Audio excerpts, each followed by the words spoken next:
Hello, my name's Lynn Gillespie, and this week on the High Performance Garden Show Nuggets, we share with you how to make kale powder. You know, I like to hide kale powder in the cookies. The kids don't even know it. So here's a clip from the show. Alrighty, here's our kale for the week, and that's just the right amount, so that's perfect. I'll tell you a new recipe I've been doing with the kale. So we've been taking the kale leaves, throwing them in the dehydrator, and dehydrating them until they're crispy. And then we take and we run them through the sieve, and then what comes out the bottom is just basically like a powder, so kale powder. So I've been making my snickerdoodle cookies and putting a couple teaspoons of kale powder in it, and you can't even taste it, but it's another way to get the kids to eat greens, is just to hide it in the cookies. So anyways, it's been really fun to play with the kale powder.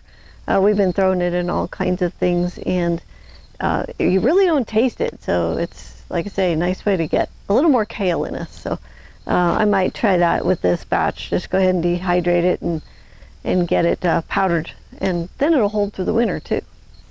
This clip is from the High Performance Garden Show Year 8, Week 22.